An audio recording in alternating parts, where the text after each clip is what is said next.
Shalom dan salam sejahtera untuk kita semua. Saudaraku, apakah Anda pernah berkecil hati di dalam kehidupan? Pernahkah Anda merasa kecewa dalam melayani Tuhan? Apakah Anda sedang putus asa saat ini dan hendak untuk menyerah? Ada saat-saat ketika kekecewaan menjulang tinggi seperti gunung yang sangat tinggi dan sepertinya tidak bisa untuk dilewati.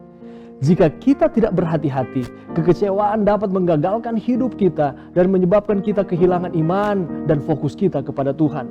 Jika saudara dan saya tidak berhati-hati, kekecewaan bahkan dapat menyebabkan kita berhenti untuk berserah kepada Tuhan sepenuhnya. Kekecewaan merupakan senjata setan yang tidak pernah dijualnya. Itu merupakan alat utamanya dan ia masih menggunakannya untuk menyerang umat Tuhan.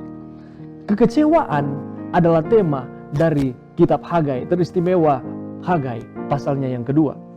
Orang-orang di Israel selama pelayanan Nabi Hagai mengalami kekecewaan, mengalami keputusasaan. Itulah sebabnya Hagai menuliskan kepada bangsa Israel untuk menantang mereka dan mendorong mereka untuk tetap bertahan dan setia kepada Tuhan.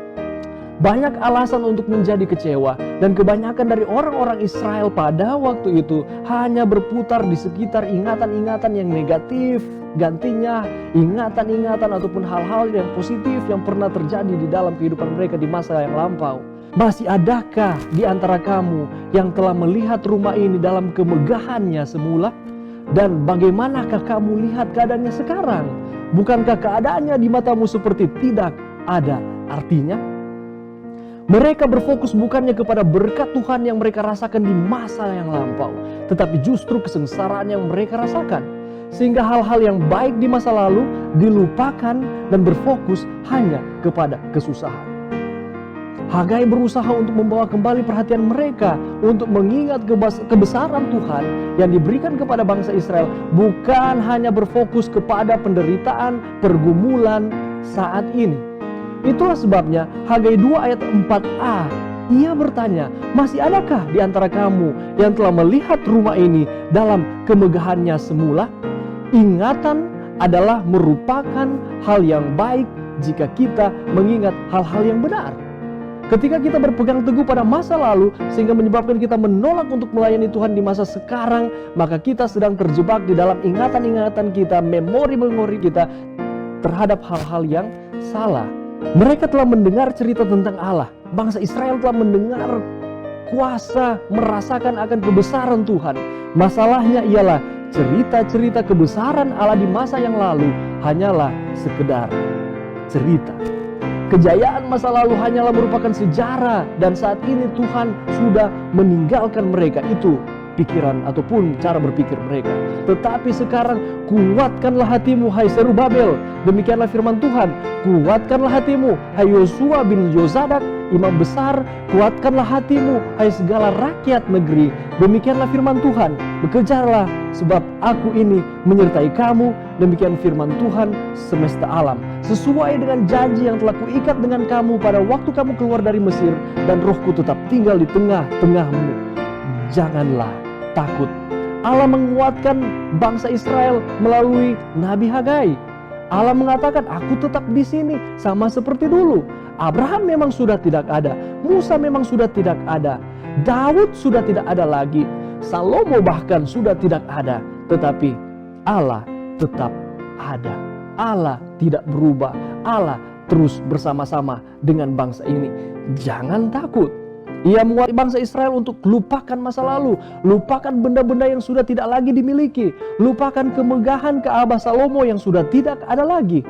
Terlepas dari itu, Allah mengingatkan bahwa Ia ada di tengah-tengah bangsa Israel. Kekuatannya masih sama. Itulah sebabnya jangan melihat masa lalu, janganlah kita kecewa, tetapi layanilah Tuhan. Karena Ia tidak akan pernah meninggalkan baik bangsa Israel maupun saudara dan saya.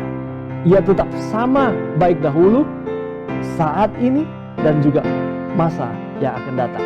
Jangan terfokus hanya kepada hal-hal negatif yang terjadi, tetapi fokuslah terhadap berkat-berkat Tuhan yang selalu Ia berikan kepada kita. Dan ingat, Allah tidak meninggalkan kita. Ia bersama dengan kita dan memberikan kelepasan terhadap kekecewaan. Jangan menyerah, jangan menyerah. Oleh karena Tuhan mengasihi saudara dan Tuhan juga mengasihi kita semua. Kiranya Tuhan memberkati. Amin. Mari kita satu di dalam doa. Maha besar Allah yang bertahta dalam kerajaan sorga, puji dan syukur kami persembahkan kepadamu ya Tuhan, oleh karena Engkau sungguh baik di dalam kehidupan kami. Engkau tidak pernah meninggalkan kami. Sebagaimana pengalaman bangsa Israel, Tuhan terus bersama-sama dengan mereka. Demikian pula dengan kami yang ada pada saat ini. Engkau akan terus bersama-sama dengan kami di tengah-tengah tantangan kehidupan, tengah-tengah penderitaan, di tengah-tengah kekecewaan yang datang silih berganti. Tetapi kami yakin dan percaya ketika kami memasrahkan kehidupan kami kepada Tuhan, Allah berjanji, Allah adalah Allah yang sama yang akan terus bersama-sama dengan kami, yang akan terus berikan kemenangan demi kemenangan. Terima kasih Tuhan, berkati kami semua. Ini doa kami, dalam nama Yesus kami sudah berdoa. Amin.